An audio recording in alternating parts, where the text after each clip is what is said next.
In this third video, we're going to look at contour integrals where the closed contour encloses regions where the integrand is not analytic. Such regions are called multiply connected. You can contrast this to when we looked at Cauchy's theorem, and we assumed that the integrand was analytic on and within the contour of interest. We will see that the value of such integrals over multiply connected regions is unchanged on deformation of the contour through regions where the integrand is analytic. As a quick recap of what we covered in the previous video, we derived Cauchy's theorem, and that said that for some complex function f that is analytic on and within a closed contour C, the associated contour integral vanishes. We also showed that the integral of an analytic function along a path depends only on the endpoints and not the details of the path itself. These are the intended learning outcomes for this video. After watching, you should be able to show that the value of an integral around a closed contour is unchanged on deformation of that contour through regions where the integrand is analytic. You should also be able to apply this result to the integrand z minus z0 to the power of n, and that result is going to be important for discussions later in topic 7. And with that, let's get going. We're going to be talking about multiply connected regions.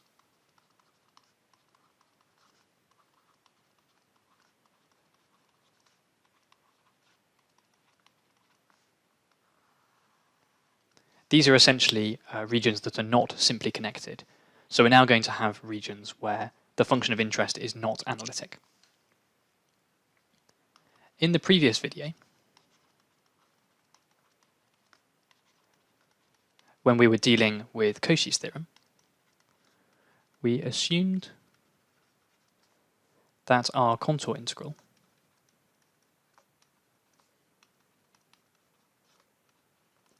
was defined over a simply connected region.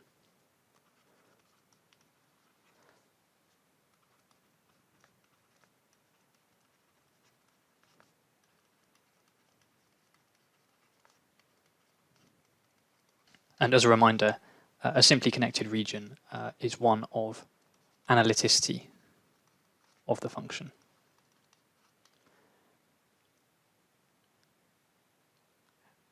So we were looking at integrals where the integrand, that function, was analytic throughout the region of interest.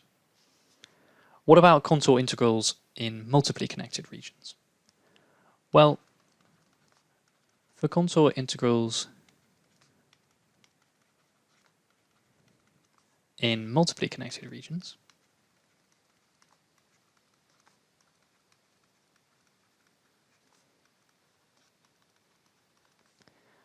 in this video, we're going to see that it is possible to identify a subregion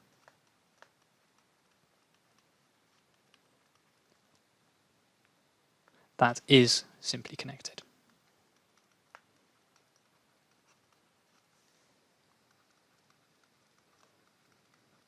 And we're going to do this by creating a channel.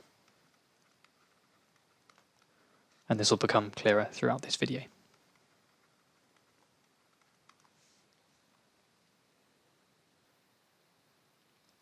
Right, let's draw a picture of a multiply connected region.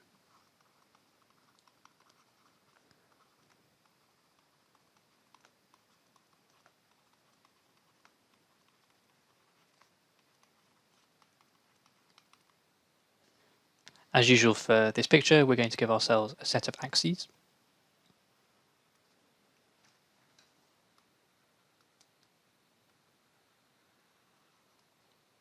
We have the real and the imaginary.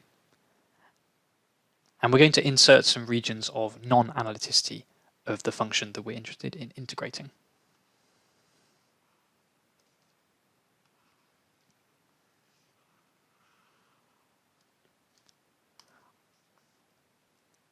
I'm going to shade in regions of non-analyticity using this grey highlighter. And sorry if it's a bit messy. So we'll say that that central region is where the function is non-analytic, and also around the edges here.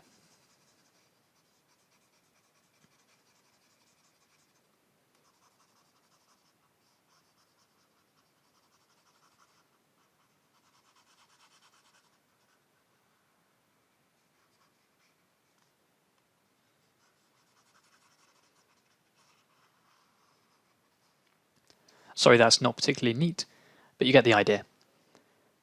We'll call this central region of non-analyticity R primed. We'll call this unshaded region, where our function of interest is analytic, the region R. I'll note at the side that grey shading means region of non-analyticity. Right, to hammer this home, I'll also write that the function of interest, f of z, is only analytic in the unshaded region that we've labelled R. We're interested in contour integrals in multiply connected regions. So suppose we're interested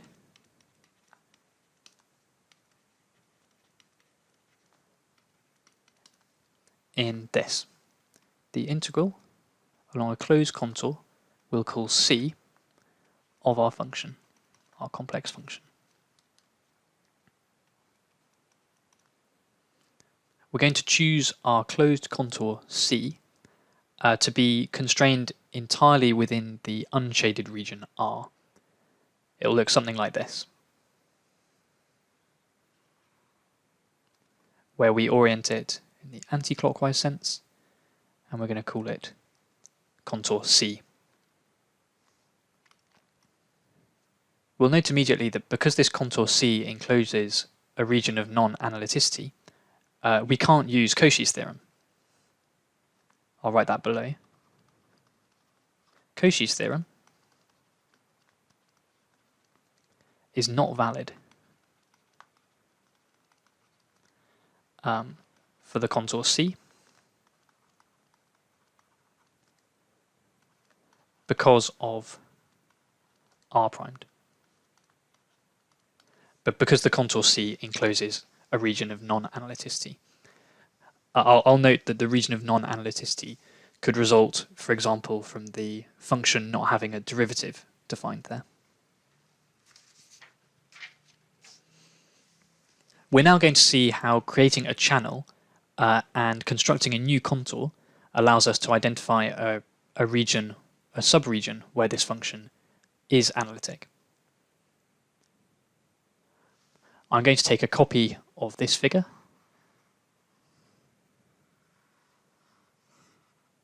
for use below.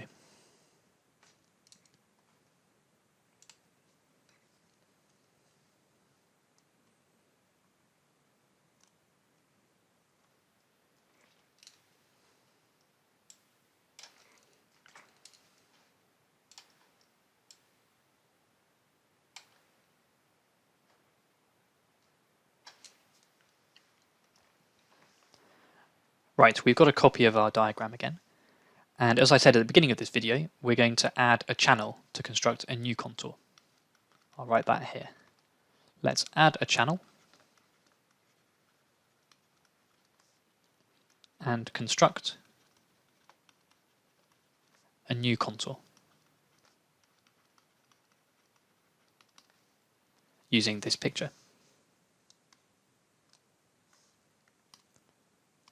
I'm going to make a small hole in the contour C using the rubber.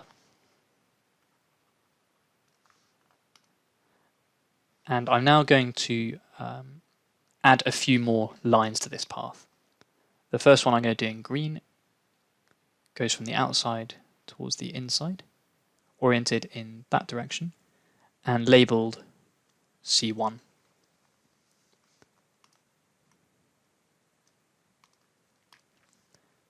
Next, we're going to have another contour that passes around the central non-analyticity, like that, oriented in this direction. I'm going to call this path C primed in blue. And finally, I'm going to insert another part of the path to close this contour, and it's going to run from the inside to the outside, oriented in this direction, and I'm going to call this C2. What we've done here is we've created a channel, which I'll label. This is our channel, defined by the paths C1 and C2. Taken together, the coloured lines that I've drawn here, namely C, C1, C prime, and C2, these define a new contour, I'm going to call B, that is closed, and crucially, it's also simply connected. It lies entirely within the unshaded region R. I'm going to write that down below. The new closed contour, which we're going to call B,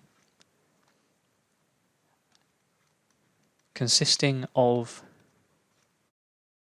the contour we started with, C, and then tracing round C1, C primed, and C2, is now simply connected.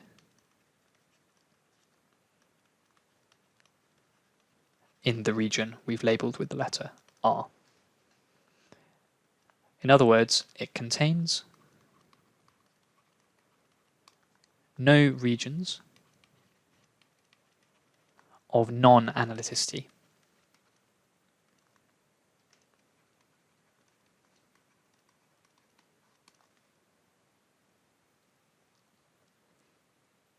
You'll immediately sense that this means we can use Cauchy's theorem. Cauchy's theorem holds.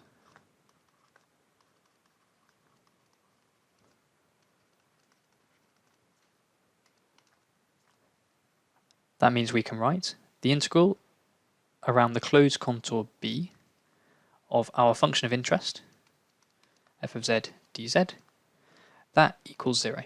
That integral vanishes. We can rewrite the integral along the closed path B in terms of the contributions along each of the paths making up B. That means that we can rewrite this as the integral along C of f of z dz plus the integral along C1 plus the integral along C primed, and finally to close the contour B we consider the contribution along C2. How do we approach this integral? Well, we're going to look a bit more closely at the channel. At the moment, the channel is drawn with finite width, and that means that C1 and C2 will in general have different values. However, what happens if we consider the limit of 0 channel width? So we now start squeezing that channel to be narrower and narrower. Well, eventually those lines are going to be so close together that the contributions are essentially identical. But crucially, the signs are going to be different. The signs are going to be opposite, because C1 is oriented heading inwards, whereas C2 is oriented heading outwards. That means that the contributions in the integral that I've written at the bottom from C1 and C2 in the limit of 0 channel width will cancel. I'm going to write that out below.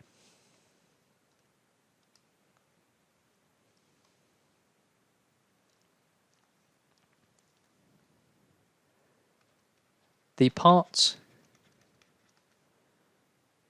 C1 and C2 of our contour B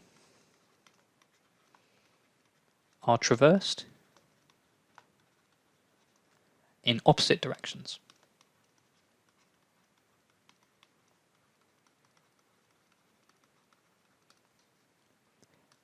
In the limit of 0 channel width,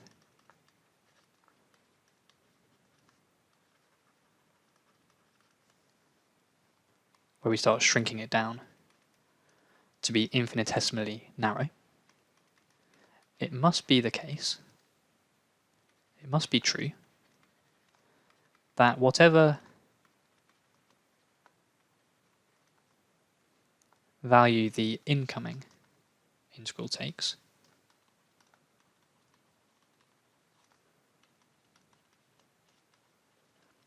and in the picture as drawn, that's the integral along C1,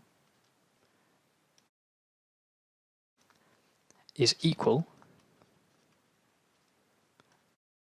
but of opposite sign,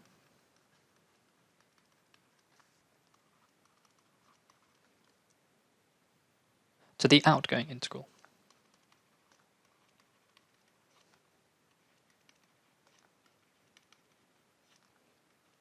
That's the integral along C2. We can therefore write this as having the integral along C1, where I've dropped f of z dz for to be concise, is minus the integral along C2.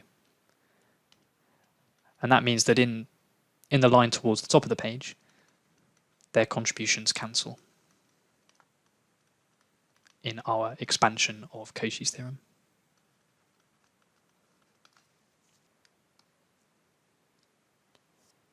Accounting for this, we can now write that the integral along B of f of z dz equals 0, and we're left with the integral along C of f of z dz plus the integral along C primed of f of z dz.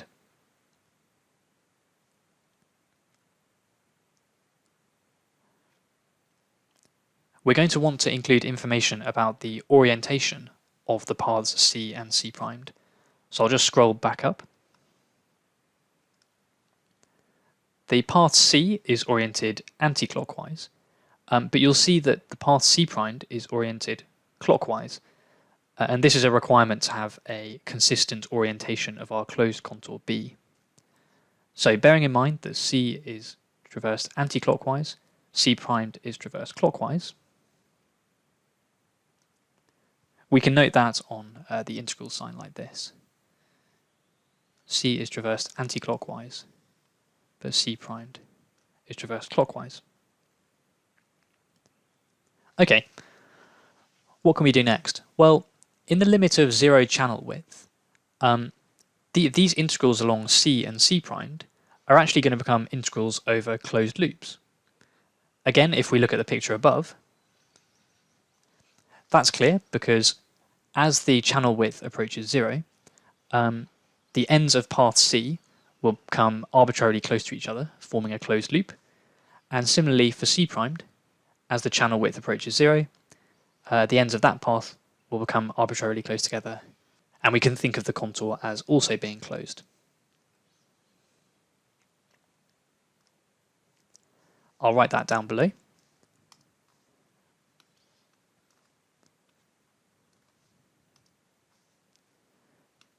In the narrow channel limit,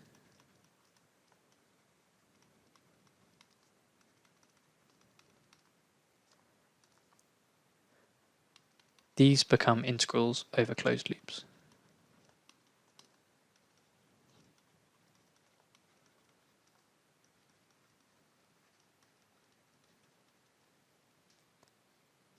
I'll write this out. That means that we can write this as the integral along C. I'm going to represent this as a closed circle oriented in the anti-clockwise sense, f of z dz, plus the integral along C primed, and this is going to be a closed circle traversed in the clockwise sense of f of z dz.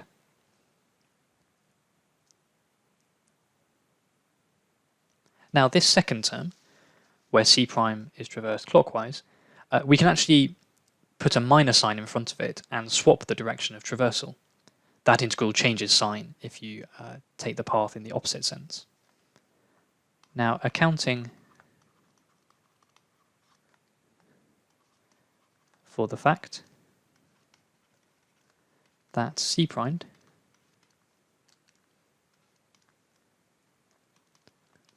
is traversed in the clockwise sense,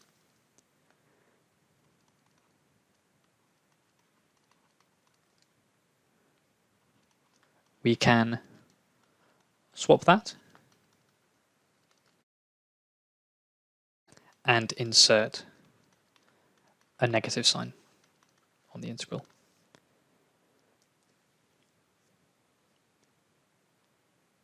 Doing that, we reach our final result here, which is that the integral along C, which is a closed path where now the anti-clockwise sense by convention is implicit, the integral along that contour of f of z dz is the same as the integral along C prime also traversed in the anti-clockwise sense of f of z dz. I'll write that down explicitly next to it, that we now have C and C primed are both traversed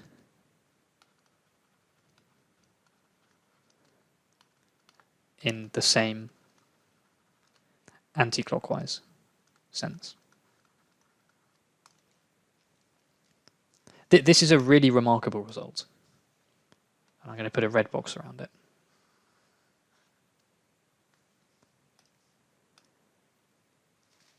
This says that the integral of a complex function along a closed contour C that encloses a region of non-analyticity, but whatever value that integral has, is unchanged if you instead consider a different contour C primed. In general, the statement in the red box is true for any contours C and C primed that are related by a continuous deformation within the region of analyticity. I'll write this down below. We have that hence the integral of an analytic function, this is our f of z, over a closed path has a value that can now be non-zero because Cauchy's theorem doesn't apply.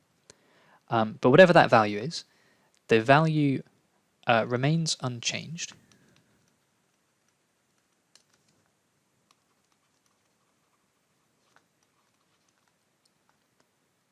over all possible continuous deformations of the contour.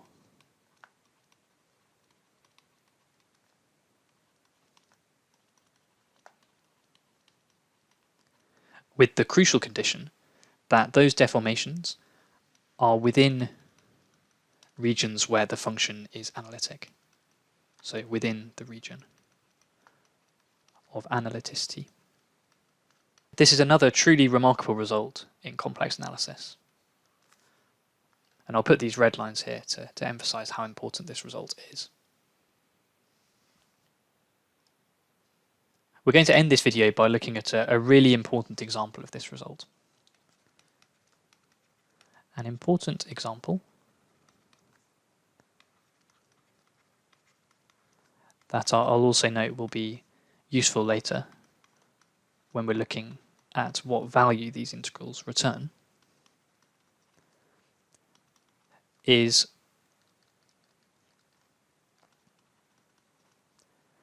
the integral along some path C of z minus z naught to the n dz, where n is an integer and where the contour C encloses the point z naught.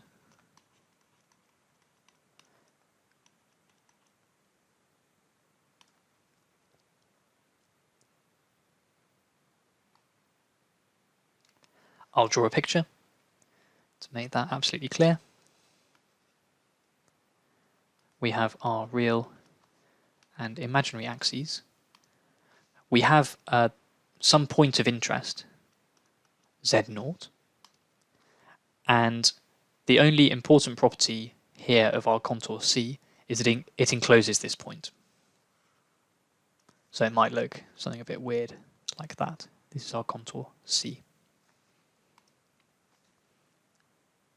Well, we showed above, using Cauchy's theorem, that we can deform the contour C through the region of analyticity of this function. So let's do that. By Cauchy's theorem,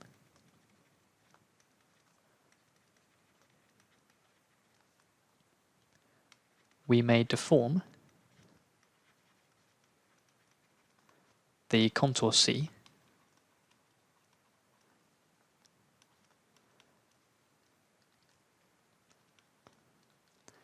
and how should we deform it? Well, we're going to see it will be useful to deform it to a circle. So by Cauchy's theorem, we may deform the contour C through the region of analyticity, and let's deform it to be a circle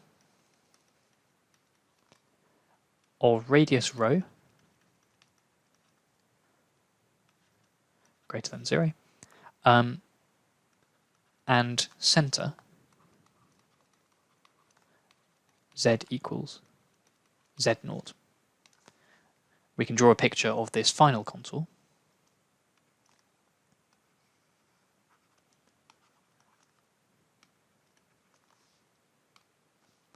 The point z0 is still over here,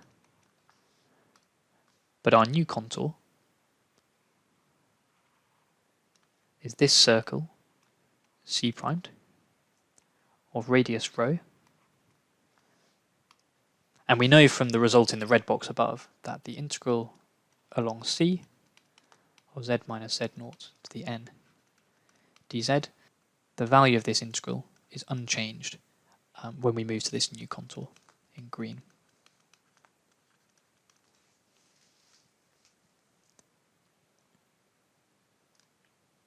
Right, how do we go about evaluating this contour integral? So we're interested in the integral along C primed of z minus z0 to the n dz, where C primed is a circle. So how do we approach this integral? You'll notice that we can describe some point on the circle C primed by z, a complex number, is the center of the circle, and then plus rho e to the I theta, where rho is the radius and theta is the angle in the complex plane about that point z0. Taking z0 from both sides gives us that z minus z0 equals rho e to the I theta. So we're going to be substituting this into our integral. Effectively, we've expressed the complex number z minus z0 in modulus argument form. On the left-hand side, you see that we'll need the differential dz, and we can obtain that by implicitly differentiating the line I've just drawn. The left-hand side gives us dz, and the right-hand side gives us rho times the differential of what's in the exponent, which is I d theta, and then we get e to the I theta back.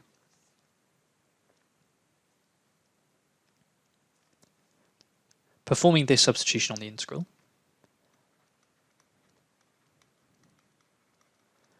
we get that this is the integral of rho to the n e to the I n theta, and then the differential gives us I rho e to the I theta d theta. And the integration range for theta is going to be defining a full circle, so from 0 to 2 pi.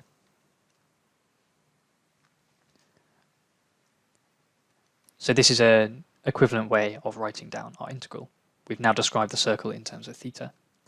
We can tidy this up a bit to obtain I rho to the n plus 1, the integral from 0 to 2 pi of e to the I n plus 1 theta d theta.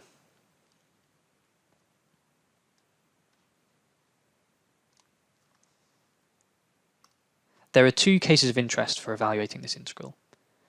First of all, let's consider that n does not equal minus 1. We can then integrate this directly to obtain I rho to the n plus 1, and then e to the I n plus 1 theta divided by n plus 1, evaluated at 0 and 2 pi. You can check for yourself that if you differentiate that, you get the integrand back. Substituting theta equals 2 pi, we then have e to the I times an integer multiple of 2 pi. That's going to return the number 1. So 1 divided by n plus 1. And for the second part, if we let theta equal 0, we then have e to the 0, which is also 1. So that will also give 1 over n plus 1. That means that this integral vanishes. That's what we have for n does not equal minus 1. The other case is if n does equal minus 1. In that case, the expression here that I've labelled with an asterisk becomes I, rho to the n plus 1 becomes rho to the 0, and we then have the integral between 0 and 2 pi of e to the 0, which is 1, d theta. Performing that integral is straightforward, and we get 2 pi I.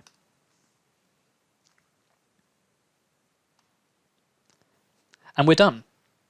So I'm going to write this out. Hence we have that the integral along c primed, and therefore also along c, of z minus z naught to the n dz equals 0 if n does not equal minus 1, but it equals 2 pi I if n does equal minus 1. Those are the two possible values.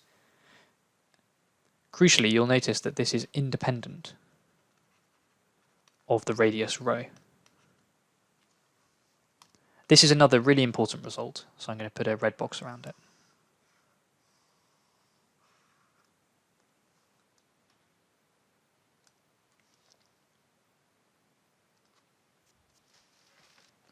Let's unpack this a little bit. Looking at the integrand, we know that if n is greater than or equal to 0, then the integrand is analytic throughout the entire complex plane. Therefore, automatically by Cauchy's theorem, the integral along the closed contour C containing the point z0 should equal 0. I'll write that down here. The fact that this integral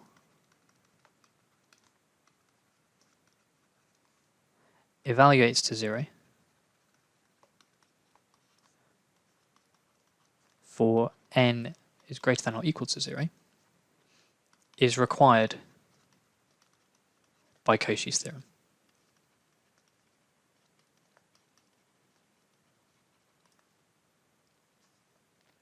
And that's because z minus z0 to the n for n greater than or equal to 0 is analytic over the entire complex plane.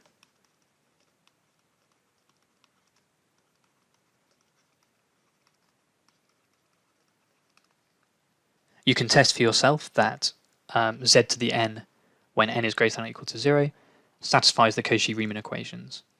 And we know that if we differentiate z to the n, we get n times z to the n minus 1.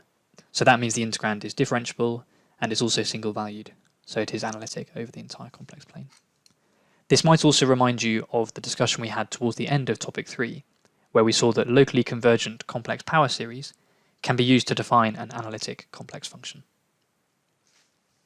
Okay, so for n greater than or equal to 0, Cauchy's theorem applies. However, Cauchy's theorem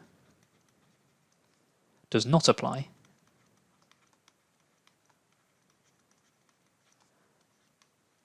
for any negative integer n.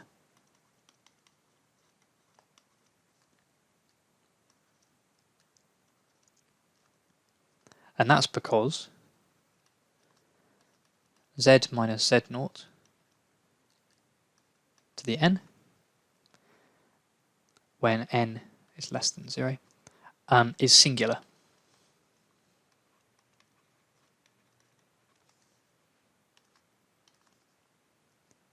At the point z equals z0. More specifically, it's not differentiable there.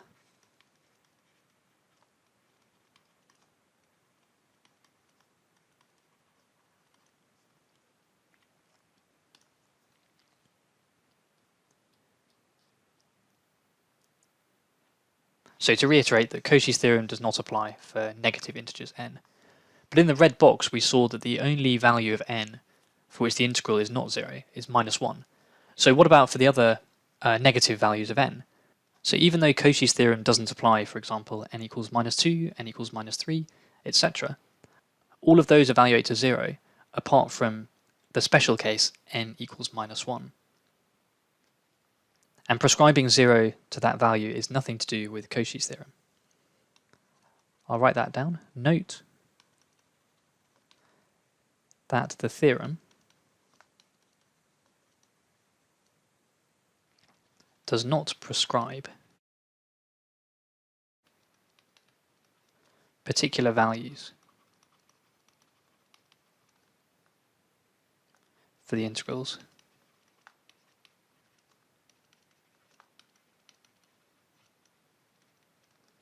with negative n.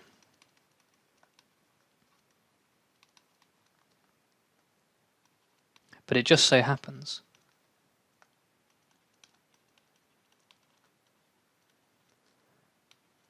we find that n equals -1 is the only non-zero integral.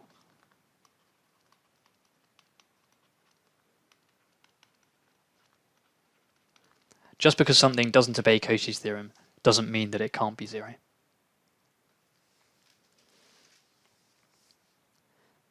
That's the end of this third video of topic 5. As a quick recap, we saw how for multiply connected regions, where a function has non-analyticities, we can use a narrow channel to identify a subregion of analyticity. And we use this to show that the value of an integral of an analytic function along some closed path is unchanged on deformation of that path through a region where the function is analytic. We then use this result just now to evaluate the integral of z minus z0 to the n around a contour C enclosing the point z0.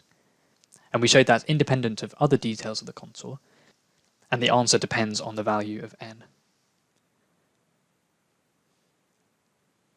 Thanks for listening, and up next is part 4 of topic 5.